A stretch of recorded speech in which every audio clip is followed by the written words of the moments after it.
All right, so now we are setting up to record and we can move on. So the next part of the agenda is just to do some announcements.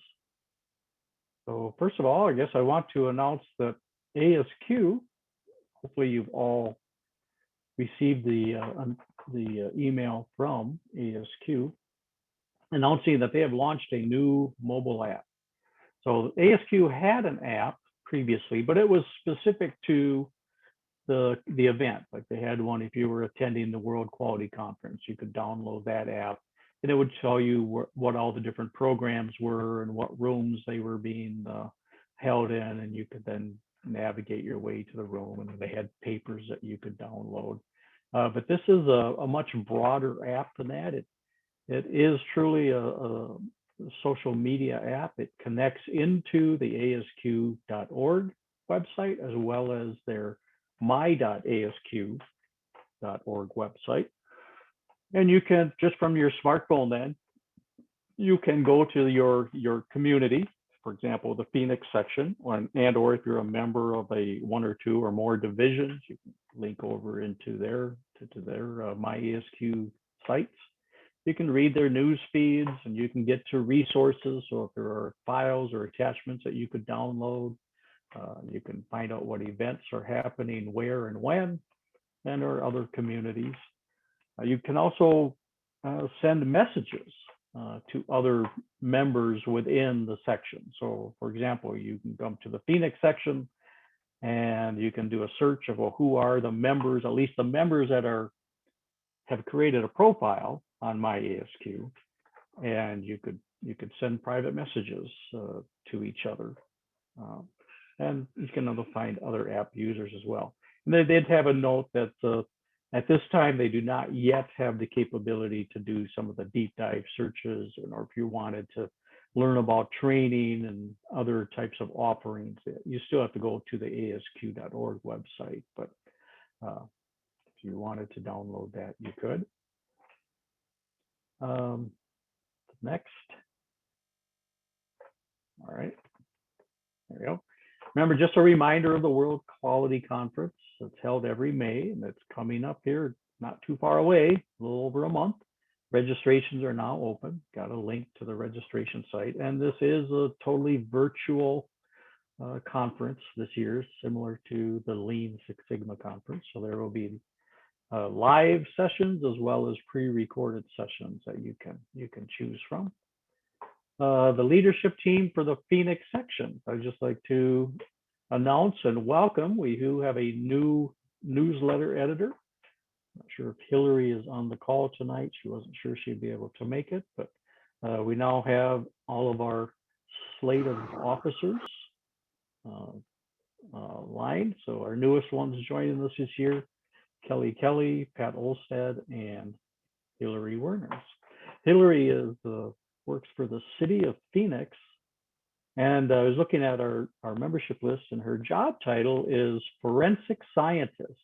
Now I'm thinking that would be a wonderful presentation just to learn more about what does a forensic scientist do, and more importantly, what are the different quality tools they use. So great to have Hillary join the team, and perhaps we can entice her to give a presentation at some future date. So thank you everybody for contributing to the team effort. Of course, we do monitor our performance on a month-to-month basis, looking at this meeting, our program meetings. The green line above is our member satisfaction of the event. That of course includes the speaker as well as the technology, the IT technology, how is it working. You can see that there's the different questions on the survey. We're scoring pretty well. Networking opportunities is well, it's better than 50%, but it's not where we want it to be, and we're continuing to experiment with that, trying to improve the networking capability in this virtual world. I want to thank John Linlin, our Voice of Customer Chair, putting together this result and this survey feedback report. You see our attendance has been growing. Last month we were down a little bit, but otherwise, the satisfaction seems to be tracking well. Just a quick update then of our strategic plan. We had 10 plans for this year. See, we're tracking on a red, yellow, green, where green would mean we're actually on path, we're on target, and we're moving quickly towards delivering content. And I know our publicity and outreach chair, John Schultz, has been working tirelessly to try and bring Project Management Institute and SCORE on board. And we're getting very, very close. SCORE is actually asking us to put together a presentation to their members, and then we will be able to attend their online events, and they will be able to attend ours, and the same thing with PMI. So we're tracking well. We're making progress. Hopefully we're delivering value to our members. So with that, I need to turn it over to tonight's guest speaker, Govind Ramu. He's with Google, and more importantly, he is the convener for the ISO Technical Committee 176. And within that, the Subcommittee 3, which is and then a working group for the ISO 10014 standard. Ramu is a fellow of ASQ and a recipient of the ASQ Crosby Medal. Govind holds 6 ASQ certifications. He is the author of the Certified Six Sigma Yellow Belt Handbook and co-author of the Green Belt Handbook, as well as the American Standard TR2 2018 on the cost of quality. So there was mention of perhaps putting together a webinar on cost of quality. What is it? What are the metrics? How can you set up a scorecard? So we may be impressing upon Govind for some of his thoughts and ideas on that topic as well. So about tonight's presentation on ISO 14001. Tonight's presentation provides guidelines for realizing financial and economic benefits by applying a top-down structured approach to achieving those benefits. Then the approach uses quality management principles and the quality management system described in ISO 9000 family of standards.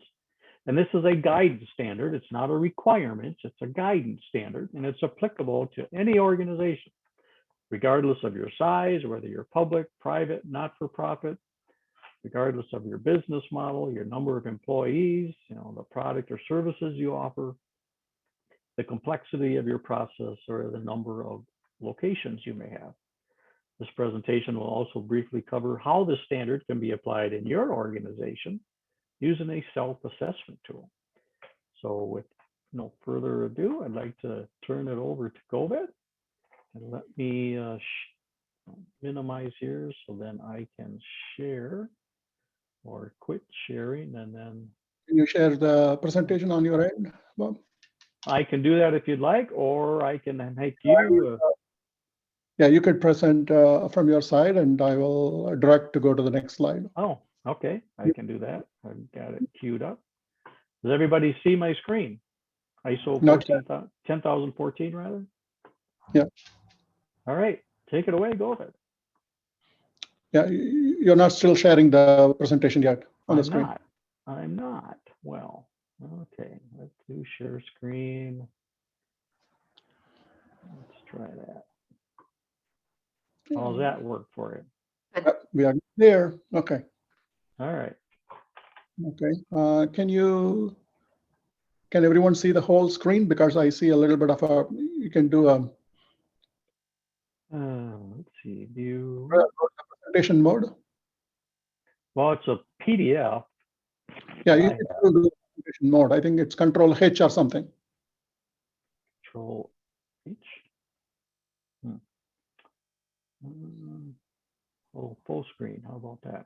There we go. Yep, there you go. Great. Okay. So thanks for that kind introduction. Good evening, everyone. Thanks for the opportunity. Thanks, Bob.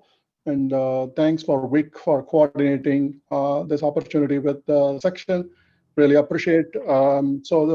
As Bob mentioned, this topic is about ISO 10014. guidance for realizing financial and economic benefits for quality management system requirements, right? And as Bob a couple of times, mentioned, people often confuse this with ISO 14001. If you just juxtapose the number, it can look like a 14001, and that's a very popular standard. 14001 environmental management system standard is pretty popular. It's been there since mid 90s, and one of the requirements for many organizations to implement for environmental management system expectations. So people often get mixed up with this. So this is ISO 10014. All the standards that are starting with ISO 10000 series, these are all the guideline document for the ISO 9001. So there is a series of document, starting from ISO 10001 to ISO 10019, all the way. There are so many documents there, like 10,001, 2, 3, and 4 are customer satisfaction related guidance document for ISO 9001. 10,005 is for quality plan, guidance for creating a quality plan. 10,006 is for quality in project management. 10,007 is for configuration management. 10,008 is for electronic commerce of the quality management piece of it, right? I'm not trying to impress by telling every standard just out of my mind, but I've been involved in many of them, but I don't necessarily remember all of them as well. 10,012 is metrology related, on the measurement and test equipments related standard on guidance. 10,013, which was just recently published on guidance for documented information for the ISO 9001. 10,014 is what we have here. We are talking about, which is the guidance for realizing financial and economic benefits. 10,017 is going to be released shortly. It is coming up back to back behind me. That is for guidance for application of statistical techniques to apply for ISO 9001, right? And 10,019 is about, I believe it is about competency, employee competency management. And 10,019 is guidance for selecting quality management consultants. That is currently under review as well, that standard. So there you have an interesting set of standards here, on the 10,000 series. Unfortunately, many people do not know about these standards. This exists. Everyone is so much fixated on the ISO 9001. If they are a little bit more knowledgeable, they know about ISO 9000, which is the terms and definition. And if they are a little bit more knowledgeable, they know about ISO 9004, which is the quality of the organization itself. That's all mostly people will know. They don't know about the 10,000 series of standards. These are very valuable guidance standards that help you to put together some of the best practices in place while implementing ISO 9001. So just wanted to let you know the important role the 10,000 series standards plays in this. I want to take this opportunity to mention as well. And 10,014 in particular is the crux of the whole quality management system requirements. Imagine that no one does quality management system requirements just for academic reasons, right? Any company that is trying to implement an ISO 9001 or any management system, they want to realize financial and economic benefits by implementing it. Okay, given that the customer or the contracts wants us to do the ISO 9001, but still, if it is not benefiting the organization, just to satisfy the contract, I don't think many organizations would be willing to do. So how do you realize financial and economic benefits by implementing a well-implemented and effective quality management system? That is what this standard is about, okay? And this standard is not new. This standard existed as a technical report in 1998, and it was made into an international standard in 2006, but it just remained in that stage for about 14 years. And now the time came for me to take up as a project leader and a convener to revise it to the 2021 version. And as you can see in the timeline, the very first opportunity that I came across this standard and given this responsibility was in August to September of 2017. And it was approved to proceed in March 2018, and all the steps it followed until now. And we are at the very final step on the right end of the corner. You can see on the timeline where the final draft international standard has been unanimously approved by the 49 participating countries for this standard, and it is going for a publication no later than June of 2021. You should be able to get it. Okay, so that's the life cycle for this particular current revision. What is moving on to the next slide? Okay, so what did we change here, right? So the previous standard is a very good standard, the 2006 version. It has got a lot of technical content, quality tools, 9 flowcharts, 5 pages of glossary, about 7 pages of self-assessment tool and everything. But one thing it was missing. The standard is addressed to the top management. And you tell me from your own experience as a quality professional or any organizational professional within a major organization or any small business for that matter, which top management is willing to look at a 54-page document and read it and try to make sense of the quality tools and methodologies and terminologies and all the key concepts that are mentioned with 9 flowcharts and how the SIPOC flow happens within the quality management principles and all those things. No top management is interested in that, right? You need to address that. If you want to address the top management, you have to speak their language. You have to use the metrics that resonates with them. You can't just have a quality speak all the time talking about the tools, the philosophies, and methodology and assume that the top management would recognize and appreciate what it is done there. So basically, the standard was written by quality professionals to quality professionals, not to the top management. So that was a significant weakness in the standard. So I have to take the responsibility to completely rewrite the entire standard. So which involved using business language throughout the standard, putting together the metrics that the top management can clearly relate, putting together some practical examples and application of how this standard can be applied. It cannot be just academic. We need to demonstrate how this standard can be applied in a day-to-day organizational and operations, and make it small business friendly. This is very important. 95% of the global business are small business. They are not Googles and Facebooks and Amazons. They are all simple mom and pop shop with 20 to 50 employees, trying to do their best to survive and thrive on a regular basis. How do you make this standard relevant to those small businesses? That is very important. Every standard should think about it. If a small business owner requires an external consultant to interpret the standard for them, they are not going to use that standard. The standard should be easy enough for them to pick it up and read in plain English language. Okay, this makes sense. So this is what I need to do in order to improve my business process and improve my bottom line. So that is what we have done in the standard. We have added a self-assessment tool so that the business can baseline their business processes to start with and continually monitor their progress as they move along.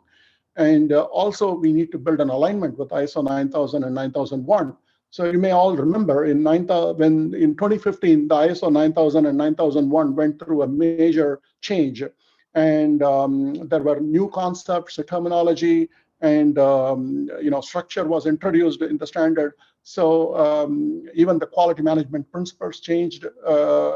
So we needed to make sure that all the supporting standards in the ISO 10000 series aligned with the ISO 9000 and 9001. So that is also one of the mandate of this revision.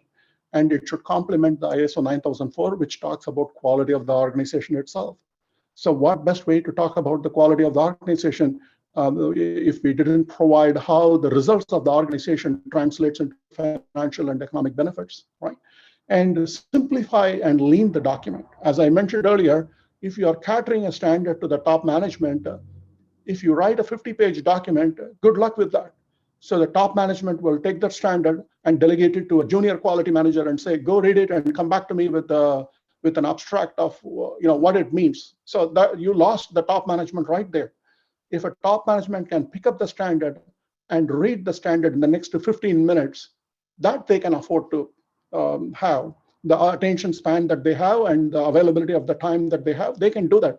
So that is why it is important to simplify and lean the document, a standard that is targeted to the top management. And finally, because of all these reasons mentioned above, we have to totally rewrite the entire standard from scratch and make it, applicable to the main target audience, which is the top management. Okay, to the next slide. So let's talk about the perception. So all of us are, many of us are here are quality professional, or the people who engage in quality profession. So how is quality perceived in our organization, right? So typically how they think is it's required because the customer contracts and expectations are calling out quality expectations. So the quality function is required because they need to verify compliance. They need to provide certain degree of independence for due diligence and quality decision making. Quality function is required to manage our management system certifications, like doing internal audits, coordinating with the external audits, liaising with the third-party registration bodies, making sure that the registration, third-party registration is sustained over a period of time of the contract. So that's the role quality function plays.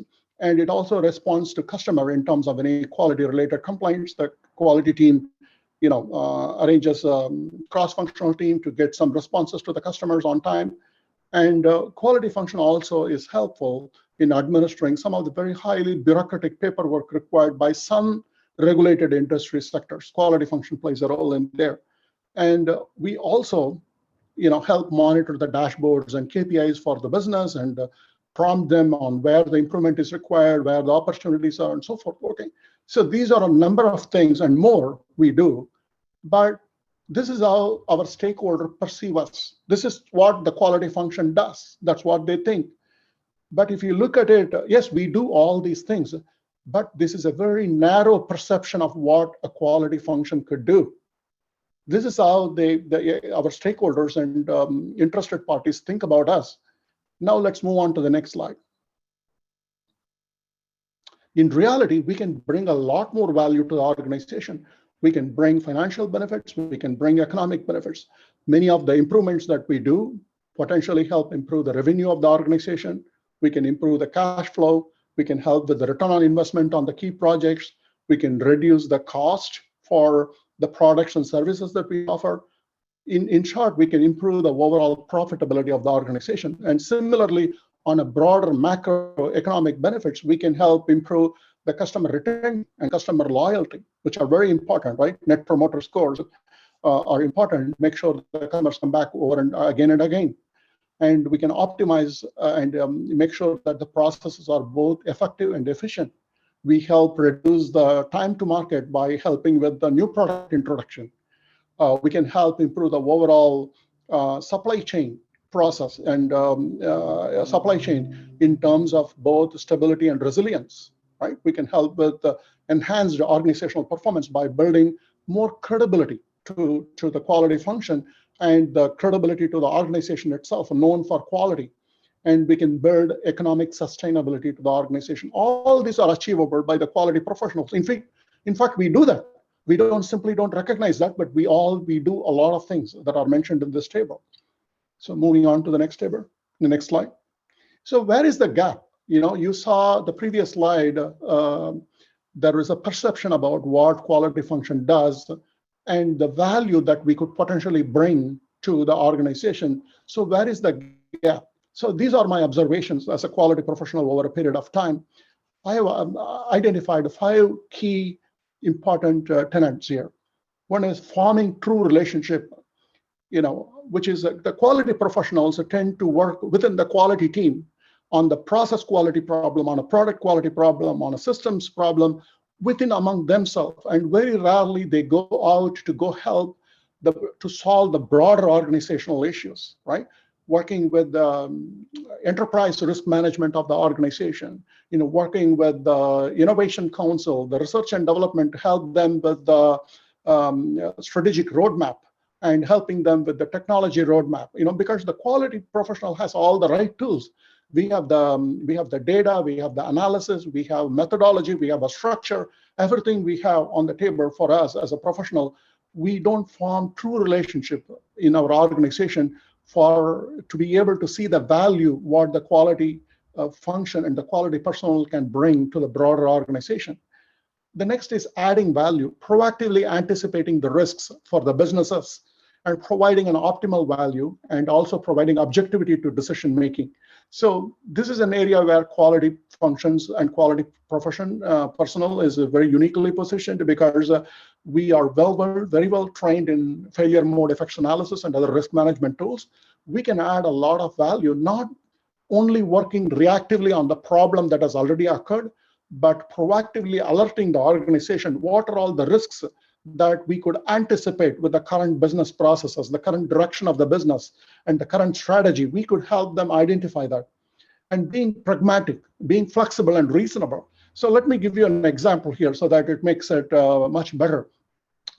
I was responsible for implementing a structured problem-solving process in one of my previous organizations, and we chose, the automotive 8-discipline process, which you all know, very well established global process.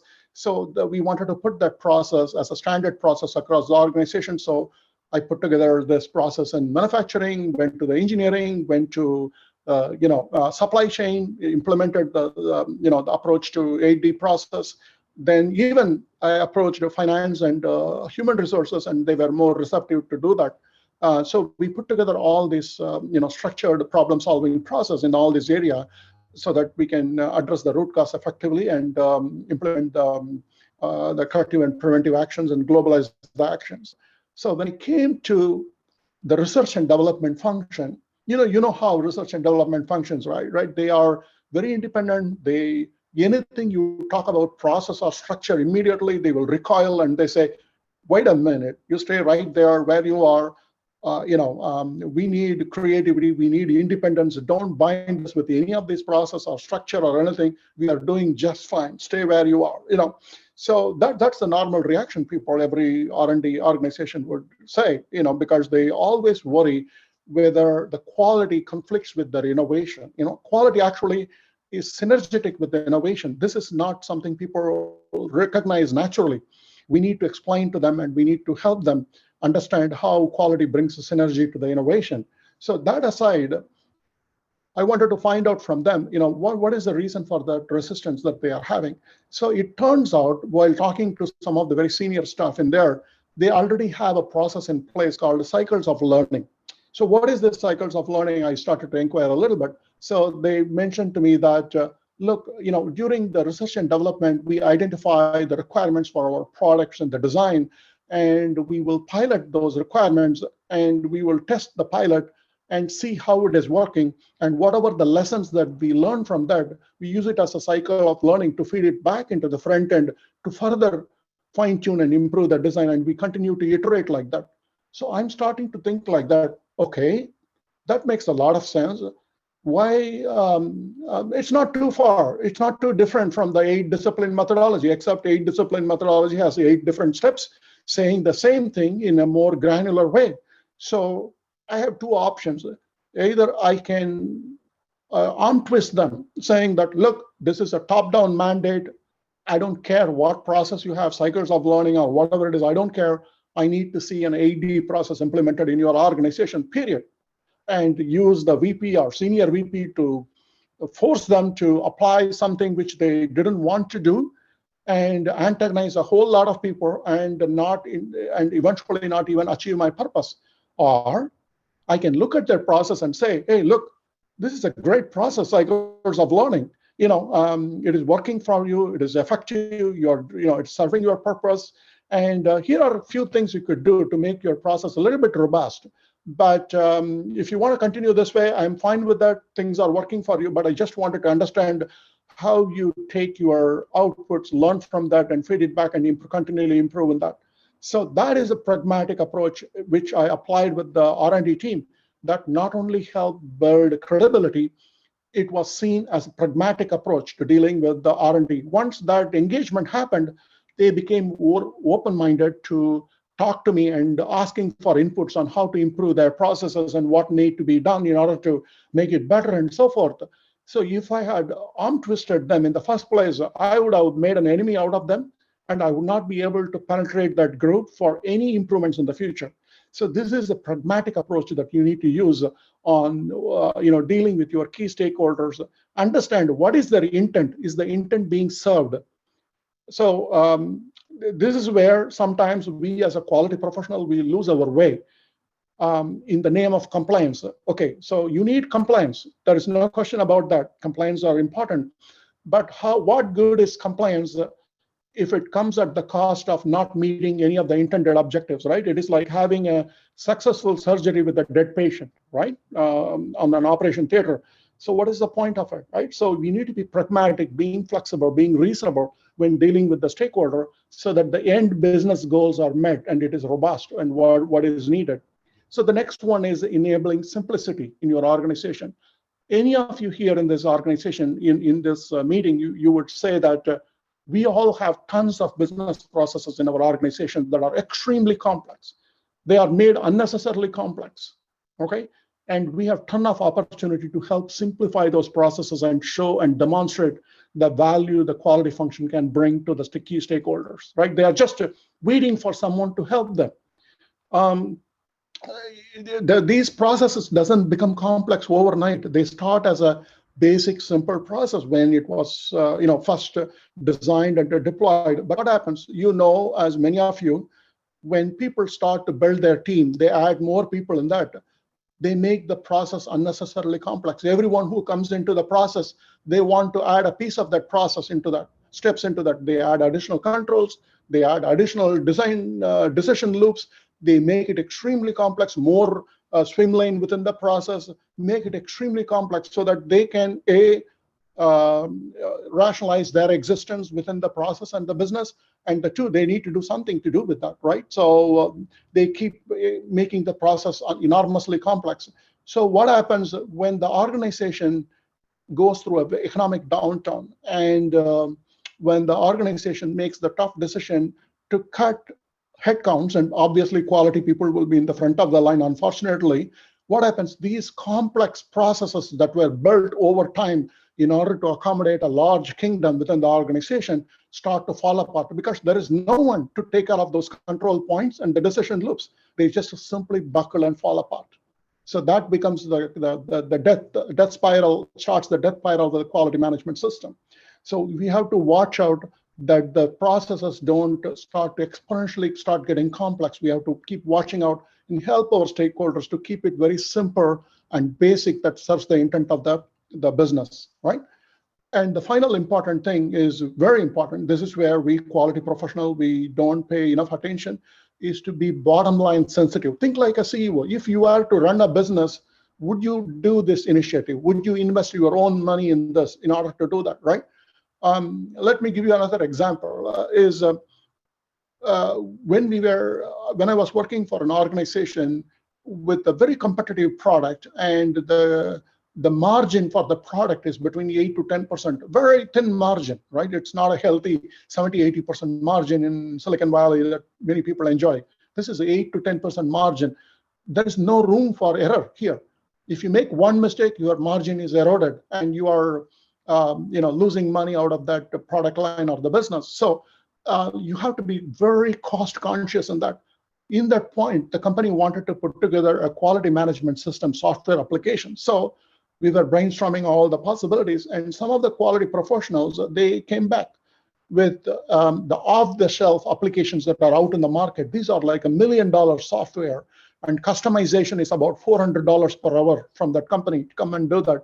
So the total cost of the product implementation from the end to end would be like close to $2.4 million, and you have to maintain for X number of period to, subscription based. You have to maintain it. So is this even make sense for a company with 8 to 10% margin? Their top line could be very high, but the margin is only 8 to 10%. You have to be careful on what kind of a solution makes sense to what kind of organization. So this is what, if you were a CEO, would you do that? Ask question as simple as that, right? So you have to find a solution that makes sense to the organization's nature and complexity and what the organization can afford in order to implement and maintain and sustain the operational cost. You have to think like a CEO. So this is important as a quality professional. Our job is not identifying an intelligent software that is out there and tossing it to the management and say, find a fund, figure out how to fund this software application. We need to come with a sensible response to our management, so they will start to see us as an equal stakeholder in the business, right? That is the important piece I wanted to convey here. So moving on to the next slide. Okay, quality management system, they are not effectively tied to the organizational economics. Why? Why did I say all the previous things, not thinking like a CEO? Because our quality management is not effectively tied to the organizational economics. Typically what quality managers or the vice presidents of quality, they do, well, we want to look at the next year resource planning. So how do we do that? Okay, so how many product lines we are adding, how many people we needed by product, how many site locations, multiply that. Okay, so this is the number of headcounts we need, and we put it, and so we link our resource planning to a volume-based application. So typically that is what people do for their headcount rationale. But there is a very big problem with it. I will give you, there are some roles, yes, you have to, that are headcount based, but not the entire quality organization is a headcount based rationale. What happens is when the company is doing well, yes, you could afford that. But when the companies start to face an economic challenges and the first quality training, document control, and all these support functions are the first one to get the hit on the line, first to get the headcount reduction, the quality function will be decimated by that kind of a headcount, because you based everything on a volume based. Now you are not able to support your quality function management system for the kind of applications that you need for the right people to be there with the right number of people. So you don't want to plan your quality management resources and budgeting based necessarily only on volume economics. You need to think about what are all the risks the organization has and what are all the opportunities the organization has. Take a look at the strategic direction plans. Take a look at the strategic map. Look where the organization is going. What are the current and future needs of the organization? Bring the right skills and talents into the organization, not necessarily the quantity. And if you can do that and help solve your stakeholders' problem, I bet no economical downturn or no headcount reduction will even touch quality function, because you are adding value to the organization. Okay, moving on to the next slide. So let's start here. So on my left, I have the income statement, and on my right, I have the cash flow statement. Many of you who are running the business, you probably know about these key reports that go to the Wall Street or to the quarterly earnings. So on the left, on the income statement, you have the top line, which is that revenue, and you have the cost of revenue, which is the cost of goods and services sold, and you subtract, you get the gross income, gross profit here. And what is it? It's basically the total cost of manufacturing and delivering the product or service to your customers. So this is an area where any quality professional can play a very key role in order to help reduce the cost of revenue. If you can reduce the cost of revenue, you're helping with the gross profit there, right? So things like a cost of poor quality reduction, quality improvement, Six Sigma efforts, all of these things. And similarly, down the line in the income statement you have earnings before income and taxes, earning before income tax and amortization. So here, how do you get that net income? The net income is minus the expenses and interest and taxes. So you can't do anything to do with interest and taxes much, but you can help reduce the expenses. That will help with the net income of the organization, which is in turn an indicator for the EBIT and EBITDA, which is shared with the shareholders.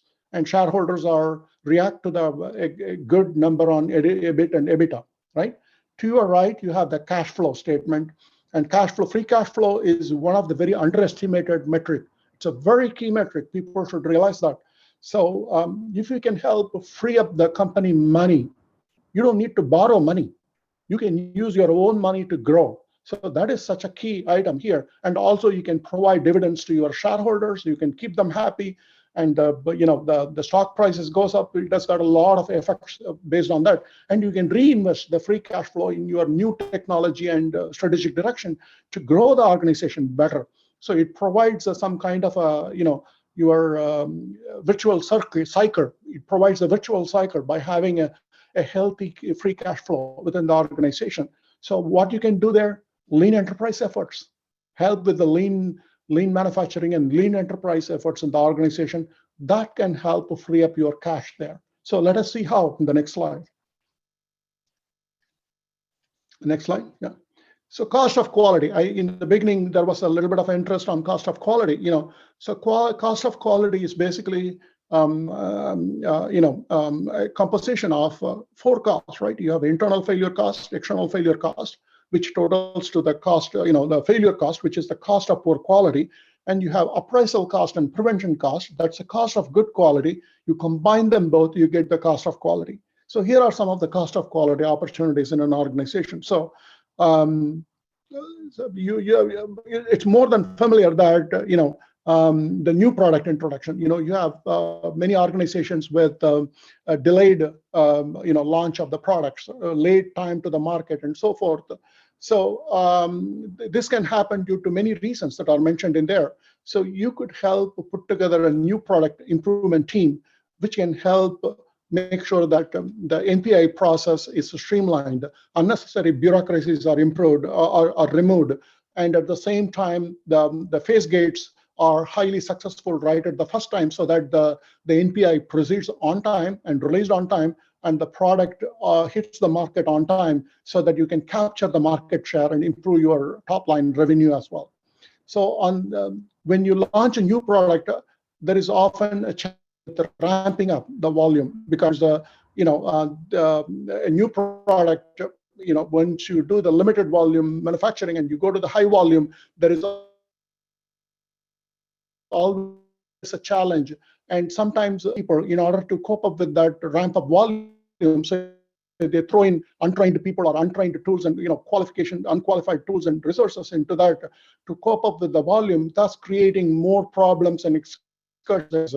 So you can get the quality function team to work with the process improvement team to address those issues and help them to move smooth with the high quality and reliability of product and service. At the same time, help solve the product excursion problems in the line. So what does it do? Basically, it helps the income statement. It helps reduces the expenses, reduces the cost, and improves the gross margin there. So let us now go to the supplier side of it, how you can help. If you have a supply chain problems, what will happen? The organization has to meet the on-time delivery demands. So they would go and keep a bunch of inventory there in order to safeguard against the uncertainty in the supplier supplied products, right? So that inventory is nothing but a locked cash. You are locking your company's cash in order to safeguard your on-time delivery. So what if team can go and help with the supplier to develop the supplier, improve the maturity of the supplier, so that the supplier supplied products come directly from dock to stock. There is no waiting, there is no incoming inspection, there is no scrap, there is no screening, there's no need to return back to the supplier and rework on their side. You can directly ship to the stock and go to the assembly line without any waiting time or anything. So you can implement just in time. You can money from not holding off the enormous amount of the inventory costs. And let us take about the customer issues. If you can help with the customer loyalty improvement team to solve your customer problems, you can continue to retain the loyalty of your customer. The first thing is not to get into any issue with the customer satisfaction in the first place. If you could not, and if it occasionally you had some issues with the product issues, how you can solve the problem swiftly so that you can the customer can be confident about your capability as a supplier.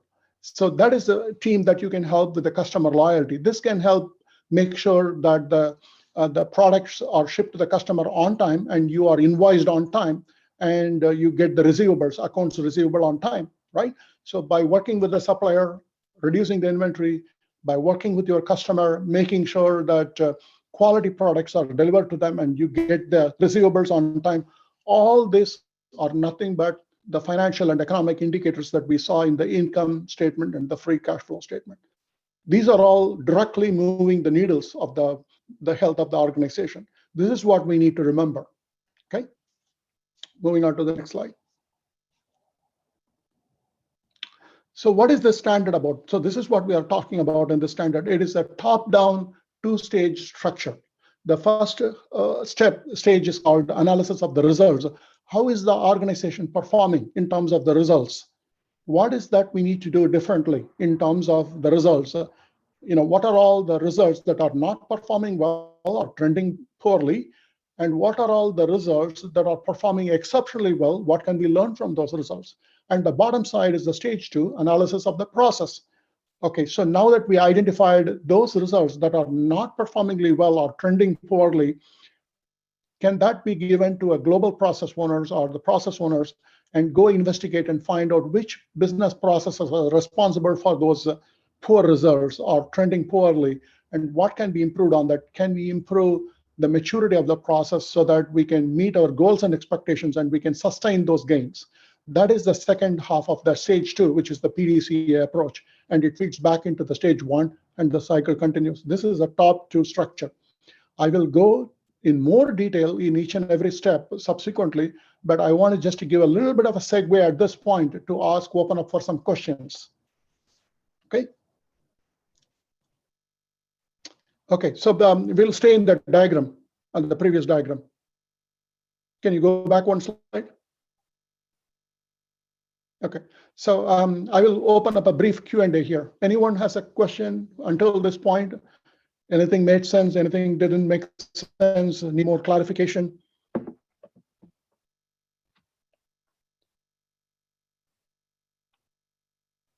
Bob, are you there?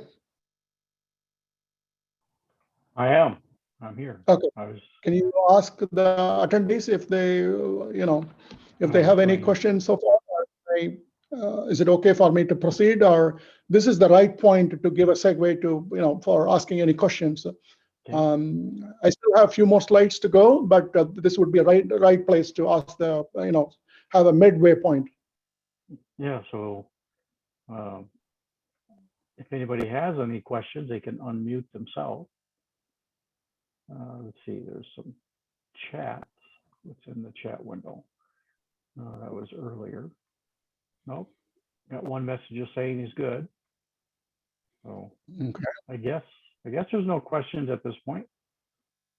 Okay. Yeah, good. It can imply both. Either I did extremely well, that people didn't have any questions, or probably they needed time to digest it. Yeah, before. It's possible. But I think you're doing an excellent job. I like how you're tying or they in can ask questions. quality Okay. professionals to business. So. Yeah, that is a significant gap for every quality professional. That's the Achilles heel for us. I will talk about it a little more in the takeaway slide, but now let's move on to the next slide. Okay, so the first stage is the analysis of results. There are a number of things that happen during the analysis of the results. The top management takes a look at their current performance metrics. How is the business performing today, right? So is it doing well? Are we making profits? How healthy is our free cash flow? And how are our debts? And are the shareholders getting their value, the dividends and other value that they get?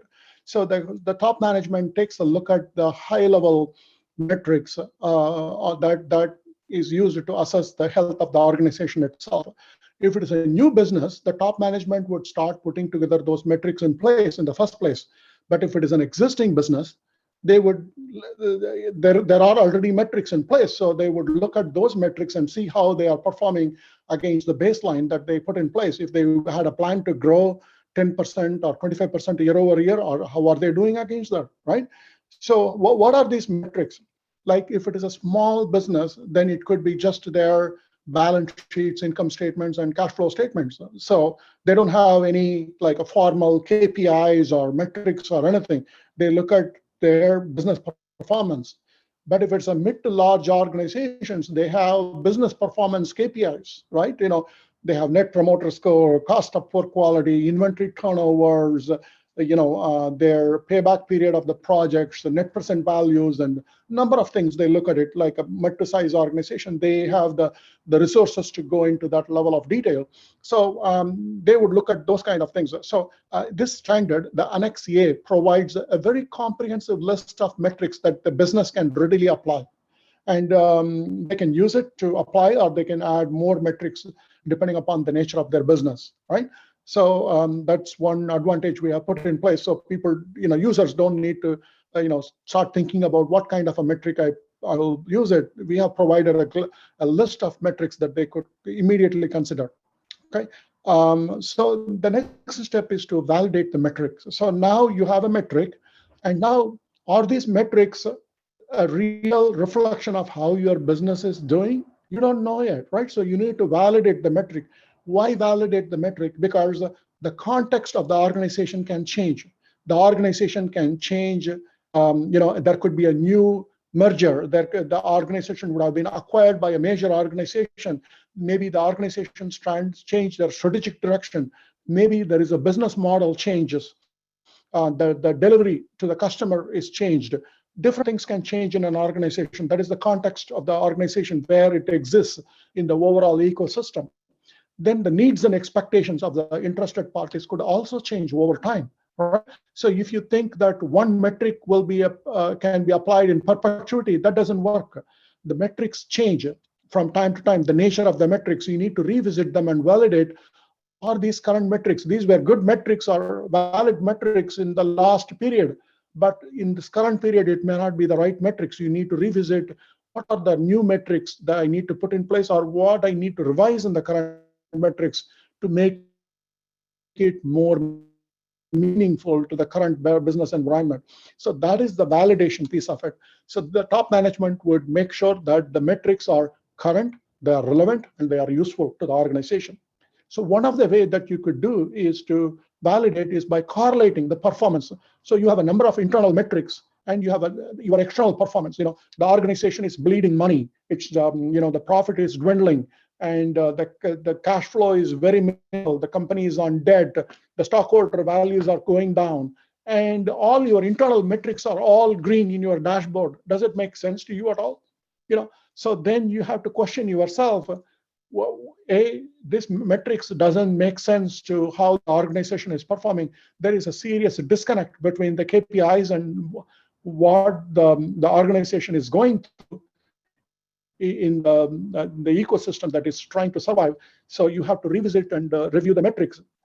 Either the context or the needs and expectations of the organization have changed and you have not revised the metric, or the metrics were chosen incorrectly. It's not a quite reflection, or it is not the right correlation to what would happen to the organization externally, right?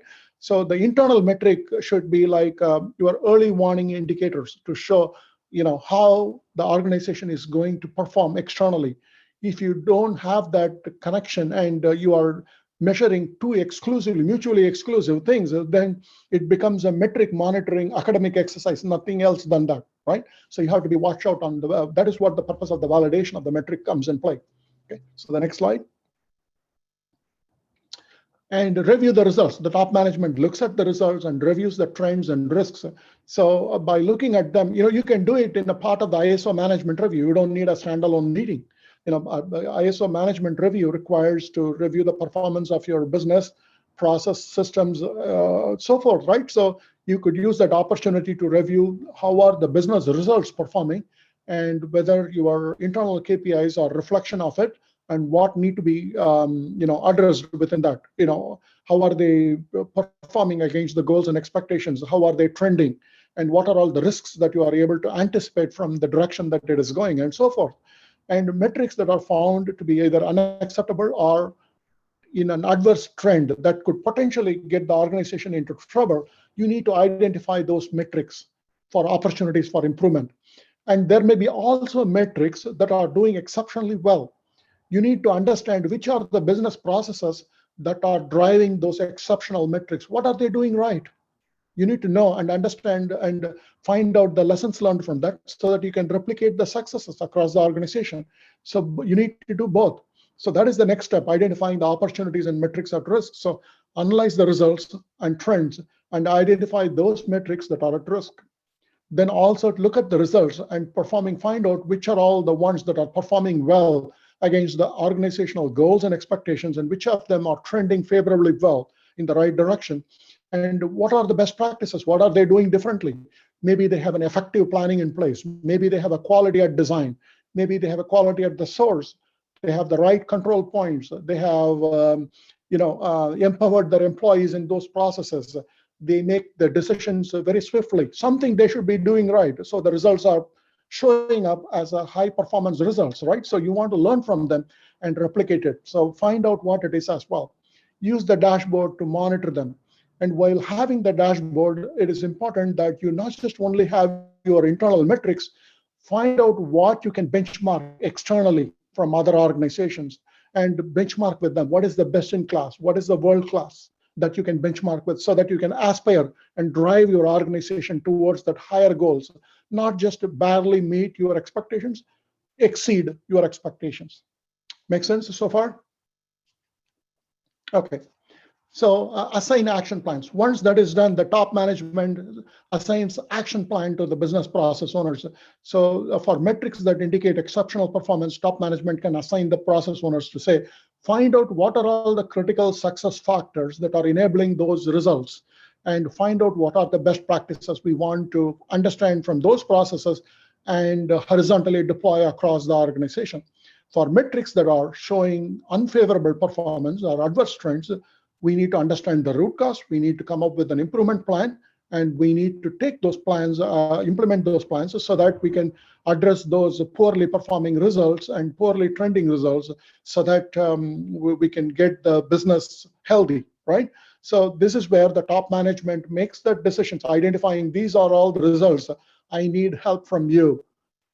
These are successful ones. These are the ones not so successful. Here is what you need to do. Global business process owner, I'm giving it to you. They will assign this action to the business process owner. That brings us to the stage 2, the next slide. Analysis of the process. So starting with the results, now you are going one step below to understand what are all the processes responsible for those either successful results or not so successful results. What are those processes? So the business process owner takes upon this among themselves and applies our familiar PDCA cycle, plan, do, check, act. It's a very robust improvement methodology. It's worked for the last 100 years. So plan, process owners who have been assigned by the top management, they put together an improvement plan, identify all the resources that are required in order to implement their plan. Then they pilot their plan in an area to see whether it is producing the necessary results. Are they seeing the business results? That is, in the check stage, they would verify the effectiveness of it and see whether they are able to sustain the gain in the pilot. Once they have enough evidence that their improvement plans are working and the root causes were right, the improvement plans are related to the root causes and it is working, and now they are ready to provide the feedback to the top management in the ACT portion of the PDCA. They would provide the evidences and their learnings from what they have understood from the pilot to the top management for the review and approval. So now the top management looks at it and says, okay, so now I'm able to see what you have done. Yes, you have identified the right root causes, you have identified the meaningful improvement actions, you deployed in the pilot, and it shows the sustained results. And now I'm giving you approval to go and apply it organization-wide. Wherever the process is used, go and do it. So if the business process owner attempted to go and apply it across the organization and it is not effective and it is not approved by the top management, they would lose the credibility. They would not even have the authority to go and do it across the organization. So they provide this feedback, initial feedback, to the top management, get their approval and authority to go and deploy across the organization. And similarly for the best practices, the management would understand what are all the critical success factors and what are all the best practices, and authorize them to go and apply across the organization so that they are empowered and the management support to go and make use of those learnings. And this cycle will continue in periodically.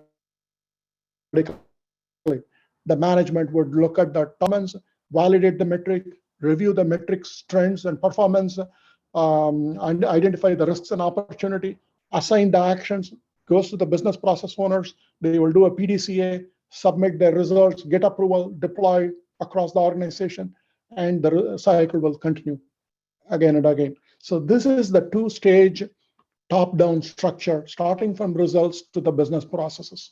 So now you might ask, why is it any different? Yes, there is a big difference. Today, what we do is bottom up. We see a problem in our product or process or a system, and we react to those problems and we expect the improvements that we made are going to affect positively on the broader business. Yes, they do sometimes, and sometimes they don't. We don't know, we don't have the visibility to how these improvements are helping the broader health of the business itself. We don't have that visibility, right? But going through the top-down structure, the management is themselves, their top leadership is looking at how the business is performing, and they are telling the business process owner, work on these top 3-5 things. This is where we can turn the needle in our business. So now those are the areas where you would want to work with your key stakeholders and make sure the quality function brings value to the organization. That is where it makes sense. Okay, so moving on to the next slide. So this standard also has, as I mentioned, a self-assessment tool. So you would use the tool when the global process owner are assigned with the opportunities for improvement and the best practices. You would take this, this is a simple tool with a 5 scale and a guidance and guidelines. 1-page guidelines explains you how to apply this tool in your organization. Any small business owner can apply this. Very simple, easy to use tool. And they can go and look at those business processes responsible for the exceptional results or the poorly performing results and see at what maturity they are in terms of their process. And once they improve the process or replicate the successes, they can go and reassess the business process to see how far they have improved in their maturity. This is very important to make sure that whatever the gains that you are getting from your improvement are sustained over time. You don't lose those gains immediately after reporting to the top management, right? So you want to make sure. So unless your system is robust and the process is mature, it cannot hold the gains. That is where the self-assessment maturity scale comes in handy. Okay, next slide. So what are all the things we have provided in the standard? We have provided these annex to the standard. The basic standard itself is only about a 2-page long. Basically, that's all. So because, as I mentioned, it is tuned towards the top management, you don't expect them to spend no more than 15 minutes to read, or else the top management is going to toss it out on the side of the table or give it to some junior staff. So we wanted to keep the core of the standard to just 2 pages. Even by looking at the diagram that I showed you, they can understand this, what is expected out of this standard. So the rest of the things are all annex. One of the annexes, what are all the typical metrics that you can use for any given organization? Examples of those metrics there and how they link to the quality management, 7 quality management principles. That is one annex. The next one is a 3 set of example. One is how this standard can be applied to any industry as a generic example. The next one is how this standard can be applied, guideline can be applied to a small business application. The third one is how can you apply it to a service sector? Because often that there is a misconception that ISO 9000 is a manufacturing standard. People always automatically make that perception and assume that. We want to make sure people don't misperceive that, and we deliberately added a service example, how you can apply this guideline to a service one. And the self-assessment tool, which I mentioned earlier. And finally, taking the steps within this ISO 10014 and mapping it to ISO 9001 and show how they are very much aligned with the ISO management system, ISO quality management system requirements, how they are very well aligned, and to demonstrate that. Basically, the standard can be applied to any management system, even though this standard resides under TC 176 Quality Management Technical Committee. Basically, this standard is agnostic to management system. You can take and apply the same guideline to an environmental management system, occupational health and management, occupational health and safety, energy management system, anything you can apply, because it's just a common sense approach to improvement, right? So the next slide. So here are the key takeaways. This is very important. Quality management initiatives should be integrated into the strategic direction of the organization. You don't want to have silos. You can't do pet projects in quality, or else sooner or later the quality function will become irrelevant if you do pet projects. It need to be quality management initiatives should be hard-coded and integrated into the strategic direction of the organization. If it is not a right strategy fit to that, don't do that. Don't waste your time, don't waste your resources. Find out what is the right initiatives to do that. Improvement benefits should always be tied to the organizational, financial, and economic benefits. If you cannot make an economic value or a financial value to your improvement benefit, then you have to question yourself. Why are you doing that, right? So would you do that if if your own business? Would you do that? Ask yourself, right? Then follow the 5 doctrines that I mentioned as a tenets for an effective quality organization. If you are a quality manager or a head of a quality function, ask yourself and your team these things. Are we forming a true relationship with our key stakeholders and all our interested parties in solving the business problems, not just a narrow quality list of issues, but broader business problems? Are we adding value to the organization? Are we being pragmatic where required? Are we helping to enable simplicity within the organization? Are we thinking like our own business? Are we thinking like a CEO? Ask this yourself as a team, right? Top-down approach to identifying the improvement opportunities is very important. The way that we explained in this presentation, it should come top-down with the top management. And all of us know, we have been in the industry for so long to understand that no improvement initiative can survive or thrive without the top management commitment and leadership support. That is why ISO 9000 has a whole section of leadership. Why did they add that, right? So there is a reason for that. So you need to come top down. You can do certain things bottom up. I'm not denying that. You need always a top management blessing and wait for a permission slip to do that. There are things that you could do bottom up. But the most important initiatives that are strategically linked to the organization has to come from top down. But bottom up has limitations. It cannot go too far. It cannot sustain for long. The stakeholders will not be able to prioritize what you are asking from them, and you will not be eventually resourced to continue that. So you need to come top down, okay?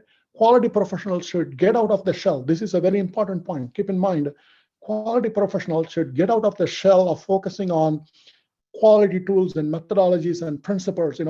We have a tendency, because we love our quality so much, we try to romanticize all these things, the quality tools, the methodologies and principles, and enjoy talking about it, and among the fraternity and everything.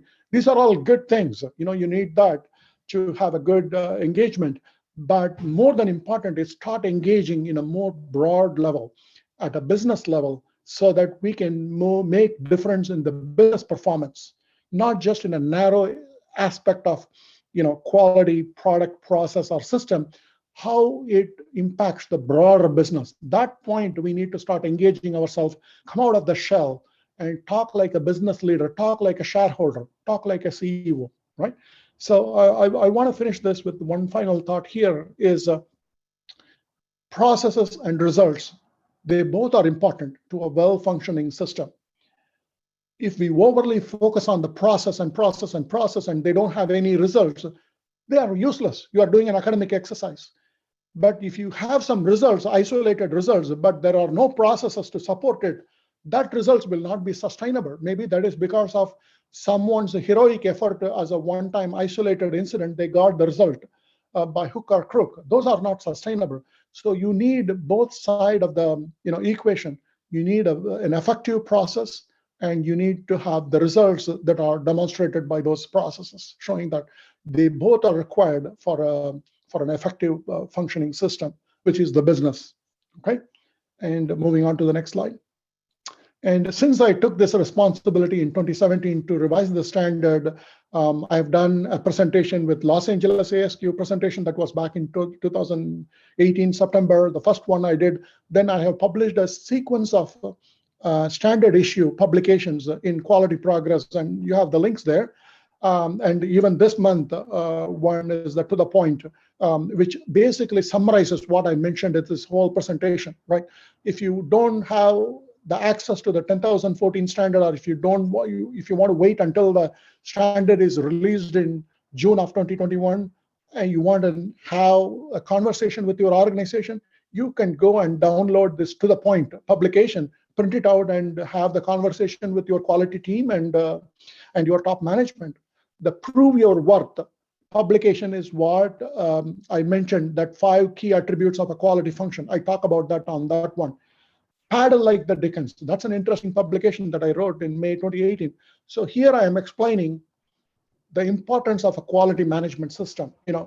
So the reason why I named it like a paddle like the Dickens is when you look at the ducks paddling on a lake, you see a calm exterior, the duck quietly swimming on that, but beneath the water, it is paddling like a crazy in order to move forward. That is what a stable organization means. So when you see a stable organization that is performing well, the underneath the duck paddling like a crazy is a quality professional working their hard to make that system smooth, but they don't get rewarded, they don't get recognized. If everything goes well, people don't reward you, but if something bad happens and everyone jumps to do the firefighting, everyone will notice that, and that person becomes a hero at that time. So that is a loud savings people make, but the silent savings that the quality professionals make by having a well-functioning quality management system is not often recognized by the management. But what is that you could do? By bringing values that I just mentioned in this presentation, you can get visibility to the function, visibility to you, and raise the level of quality functions perception in your organization and the broader society. So with that, I will close this presentation. Thank you. Thank you very much, Govind. I would like to open up the meeting to anybody. If they have questions, you can unmute yourself, or if you're having difficulty, you can just put something in the chat box, and I will then look at that and bring you up.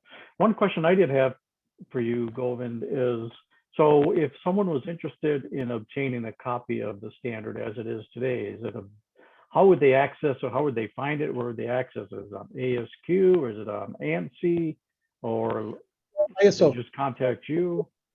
No, you can buy it from the ISO website. So okay. If you put ISO/FDIS, ISO/FDIS, FDIS 10,014, you will get the Google search result. So that is the final draft being sold as we speak. So it is as close as the final document. I just submitted my response back to the secretariat. There was 1 or 2 typos that we corrected. That is pretty close to the final standard. And if you wait for a couple of months, you will see the final publication coming out. Formally, you can buy. So at that time, it is just ISO 10,014, not ISO/FDIS, just ISO 10,014/2021. FDIS final draft.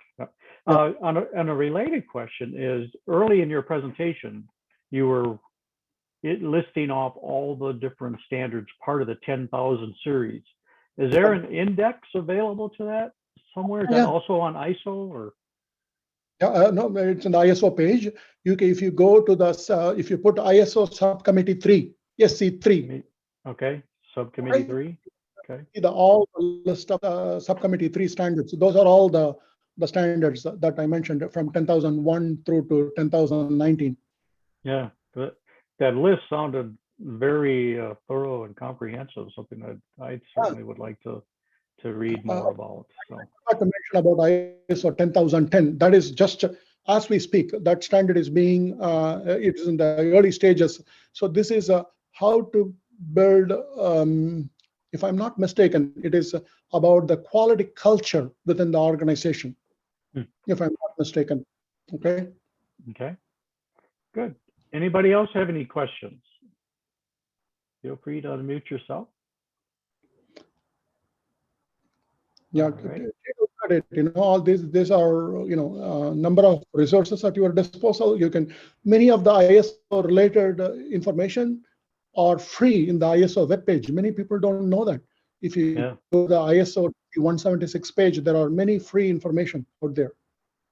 Okay, and just again, if you're interested in this presentation and you didn't have a chance to prior to tonight's meeting, you can always go out to our website on My ASQ and download a copy of Govind's presentation. Well, not seeing any questions. I'm searching, looking through the chat menu. Don't see anything. So, Govind, it's Kelly. I just want to say it was very, very helpful, very educational. Thank you. Thank Very you. Really appreciate that. Yeah. Yeah, feel free to ask questions, like I'm sure I'm not that good, like to have with zero questions, I'm not that good. So definitely, I'm sure many of you have questions, or probably you need a little bit of a time to digest the content and come back with the question. That is still fine. So send your questions to Bob, and Bob will redirect those questions to me, and I will respond offline. And he will, Bob, if you can post it back, my responses, Yep. that is something we could do. I will be happy to do that. So just in the early January, I did the same presentation for the Fort Worth section in Texas. Okay. Right? Okay. Yeah. So that is what I put on the LinkedIn, and Vic Nanda noticed that I'm posting, and he immediately approached me to sign up for either April or May event, and that is why I'm here. And I've been doing this roadshow continually, for multiple avenues, US Tag and many other people. This time, why am I doing this? Because as you know, as I mentioned earlier, ISO 10014 is such a crux of the quality management system.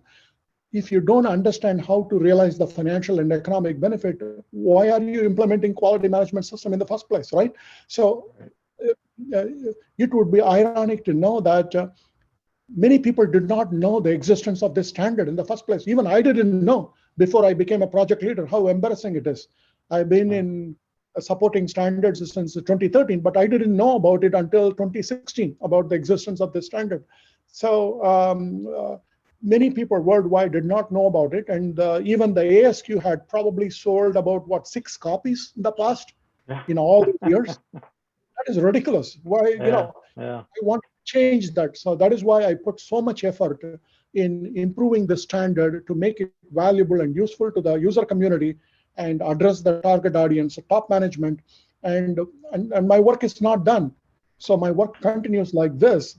Since the standard is almost close to the publication, now I'm going on roadshow, helping people to understand the value the standard can bring to their organization and to their, the broader industry sector. So that I'm doing the ambassadorship now. Yeah, and we're constantly being reminded that if, as a quality leader, you really need to learn to speak the language of management. So you need to understand how to be able to read and interpret P&L statement, cash balance, financial, and all the other financial reports. So you can truly speak the language of management and show how, using quality practices, methods, and principles, you can help the organization improve, gain market share, gain customers, improve reliability. So the standard goes a long way towards helping the quality professional adopt that new language and the thought process and make quality an organizational member rather than just in its own little silo, as you said. So I want to thank you again very much, Govind. It was an excellent presentation, and I'm sure your slide deck will be of much use to all of our members as they move forward. So thank you again for a great talk. Thank you. Really appreciate. Thanks for the opportunity, Bob, to you and Vic once again. And thank you for all the ASQ Phoenix members for listening to me. And I appreciate your attention and the support. Please do make use of the content in the presentation, or feel free to approach me. I think at the tail end of the presentation, you have my email address. Don't feel shy to approach me to ask me any questions or clarifications after the presentation. I'll be happy to do that, even post presentation. Okay. Hey, thank you very much. Have a great evening. Thank all right. you. So to all of our participants out there, I do have a poll, yet another feature of Zoom we're trying to incorporate into our meeting to make it a little more engaging. So I created these poll questions earlier. The first one was supposed to actually start out the day or the meeting, but again, we're still learning how to use Zoom versus WebEx. And in WebEx, the polling feature is part of the the navigation panel on the right next to participants, and here on Zoom it's separate on the top bar, so it's not intuitive necessarily. But if you could answer these two questions, help us to be able to understand how did you learn about us, and how can we help us to be more effective in reaching out to our community. And then the second question was just about how you were feeling. I was going to ask that before and after, but if you could participate, again, this will be of some benefit to us, understand how you're feeling, what's your motivation for attending. So I appreciate your feedback. Keep that poll open for a little bit longer. Then moving into a wrap up. Come on, switch. There we go. If you would please a reminder to please complete the meeting evaluation survey that John will be sending out to everybody. And in that survey link will be a link to your RU certificate as well. Next month, again, the second Thursday evening of the month, May 13th, we'll have a presentation on an innovative approach to engage and align employees to what's most important. And the speaker will be Cindy Lauren. Cindy has presented to us at least once before. For those that can recall, last year she gave a presentation on how to engage the front line as a manager. So what can the manager do to improve engagement? And this is similar and related to that, about how to engage your employees and focusing on what's critical to the organization. So that's coming up in May. Again, here are all the other places you can find us. If you are not yet a member of our our LinkedIn group or Facebook page, Facebook is open to public, so you just have to find it and join the group. LinkedIn, it is a members only group, so obviously you have to be a member of this section, or ASQ, and you can gain access to that. We're trying to align all of these platforms, so one by hook or by crook we'll be able to get everybody navigated to our website where we have the breadth of our content. There are files you can download. You can participate in the online discussions. You can participate in comment threads. You can upload files too. So if there's some best practice you'd like to share with your peers and colleagues, you have the opportunity to upload documents to our MyASQ site as well. And of course, there's a series of events, our section as well as other sections that you can scour and find of a topic of interest to you. With that, I want to thank everybody for your time, and we'll look forward to seeing you next month. Thank you, everybody. Have a great evening. Have a great weekend. Let me check any chats here before we go. No, I don't see any new topics. So someone did over. So